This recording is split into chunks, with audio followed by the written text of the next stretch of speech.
Signs you've been undermothered. Welcome back to the Family Roles series Inside School of Soul. I'm Adeline Atlas, 11 times published author, and in this video, we're focusing on the specific psychological and behavioral signs that indicate you were emotionally undermothered.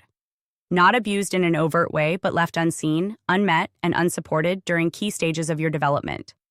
This form of emotional neglect doesn't leave bruises, but it does create lifelong patterns of self-rejection, chronic guilt, and distorted self-worth. Let's begin by defining what undermothered means in clinical and behavioral terms. To be undermothered means your core emotional needs were not consistently recognized, mirrored, or regulated by your mother or primary caregiver. That includes the need to be soothed in distress, the need to feel emotionally safe when expressing vulnerability, the need to be mirrored, seen, acknowledged, and reflected back, the need to be allowed emotional autonomy without being punished or guilted.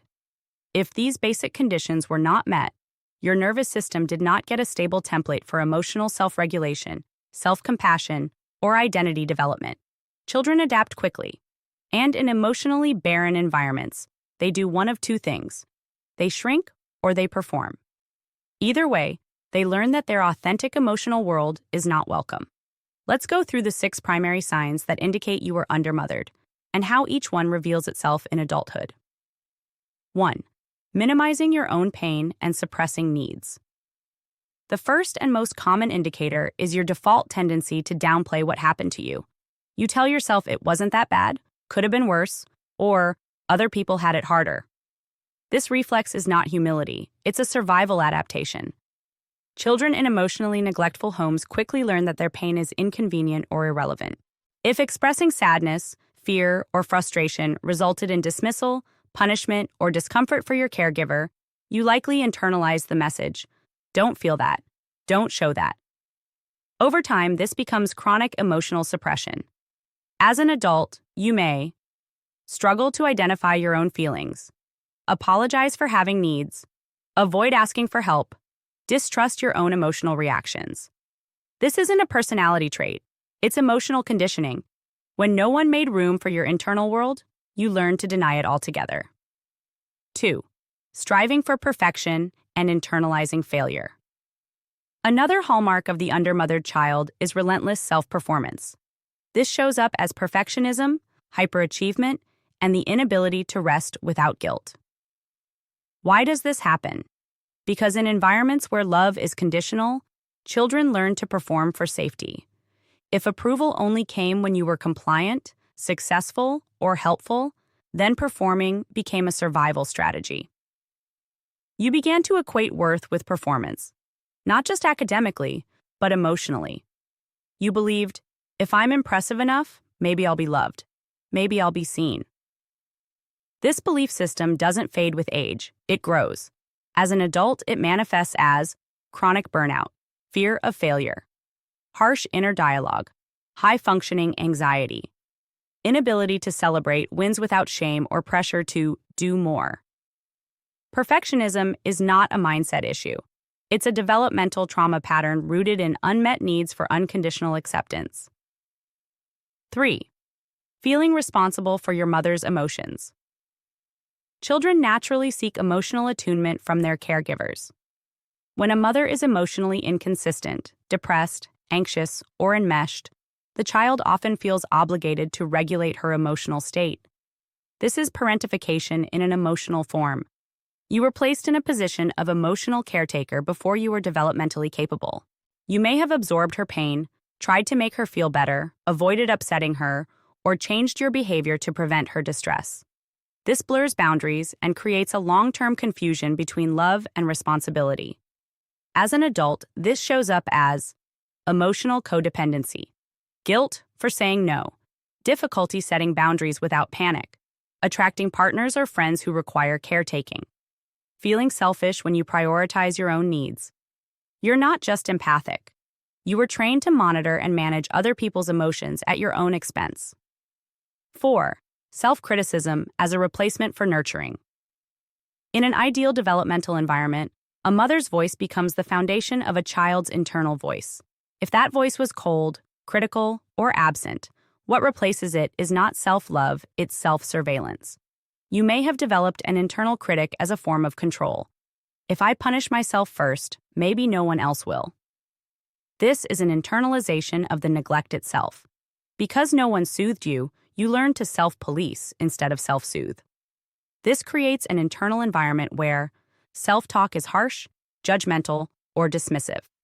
Mistakes trigger shame spirals, not learning. Compassion feels foreign or undeserved. Self-doubt is chronic, even in safe environments. This is not a motivation issue. It's a mothering deficit. You did not get gentle correction. You got silence or criticism. So that's the only language you learn to use on yourself. 5. Difficulty offering yourself. Compassion. Related to the inner critic is the absence of self-compassion. Undermothered individuals often excel at offering support to others, but collapse when it's time to care for themselves. This is because compassion, as a skill, is not innate, it's modeled. If your mother responded to your pain with comparison, minimization, or discomfort, you learned that suffering must be endured privately. You learned that comfort was not guaranteed, that being strong meant going without support. You were taught emotional starvation and labeled it independence.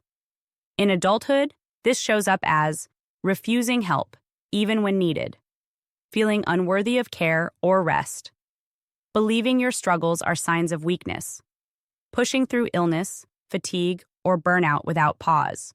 This is not empowerment. It's emotional malnourishment disguised as resilience, and it keeps the wound active by denying the very thing it needs: emotional nourishment and rest. 6. Emotional starvation mistaken for independence. This final sign is subtle but deeply embedded in high-achieving, emotionally withdrawn individuals. It's the belief that needing others is a weakness, that emotional self-sufficiency is the goal, that hyper-independence is a badge of honor. But in reality, this is often a symptom of emotional starvation. You learned not to need because your needs were unmet. You learned not to trust because your vulnerability was mishandled. And now, you call that healing. But true independence is not the rejection of intimacy. It's the ability to engage with others without erasing yourself. Emotional starvation is not healed by isolation. It's healed by relational safety, where your emotions are allowed, not managed. If you're uncomfortable being supported, emotionally exposed, or vulnerable without apology, you're not emotionally independent. You're emotionally underfed. Summary: educational markers of being undermothered. Let's consolidate what we've covered. If you were undermothered, you likely suppress your needs to stay safe. Believe love must be earned through behavior. Regulate other people's emotions at your own expense. Use criticism instead of compassion as your self-talk. Struggle to give yourself care or rest. Avoid emotional dependence and label it strength. These are not flaws. These are adaptations. They formed in response to a developmental environment that lacked consistent emotional nourishment, mirroring, and unconditional presence. The good news is, these adaptations can be unlearned, but only after they are named. In the next video, we will explore parentification and the responsibilities you were never meant to carry. You'll learn how the wound expanded through roles you were cast into and what it takes to give those roles back.